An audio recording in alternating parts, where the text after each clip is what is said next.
The throws crew had a terrific weekend.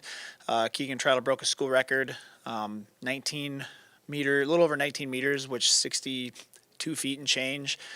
Puts him top 22 in the country right there. Other guys that followed up, Darius King threw like 60 feet 9. Isaac Holtz was 59 high. And then Tom Music had a nice big PR as well, over 58 feet. So those guys, I think we have 4 in the top 7 now in the men's shot put. The women did another terrific job on the throws as well. Elena Nieder had a nice big PR, moved her up in the conference rankings. Hope Korprick had a nice PR there as well. And then on the track, we had a couple freshmen get their first collegiate victories of their careers, which is always nice to see. Katie Nimrod on the women's side won the mile in her first ever mile. And Ryan Van Bali won the 60-meter dash. And so those kind of things are important for the young kids on the team to get an opportunity to win a race. In high school, you win most races. Most Division I track athletes win a lot of their high school races. And so once you get to the Division I level, they come fewer and far in between. So to see those kids get their first college wins was really exciting for us as coaches. So we got the conference championships this weekend in the Dome.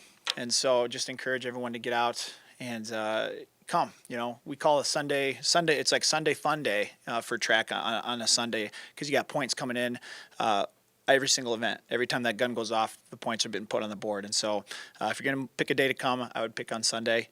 Some of the best track and field athletes in the country, not just the conference, going to be in the Dome. And we'll be in the hunt and trying to bring home some hardware. We're in decent position on both teams. There's a lot more points to be had than what's on paper right now. And so, last year the men, we won the outdoor title. We went and picked third, I think, and found ways to get points some different places. And so really it all comes down to maximizing your opportunities at a championship meet.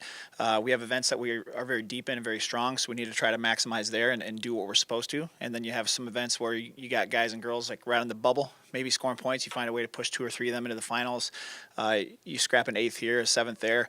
Those points add up. And so we learned that last year outdoors. We won by 1 point. And so every single point matters, and that is magnified at a championship setting for sure. So like where the team is at as far as their mentality, they're ready to go in and battle it out. And it's always nice to be at home. They're familiar place, get to go to class, get to sleep in your own bed. Those types of things help us, especially with the weather. You never know. There's some swing events for sure. The 60 is one of them. I think the top 10 guys are all separated by less than a tenth of a second. And so, you can go from scoring 16 points if you nail it, or you can score 4 points. And so that's a huge swing.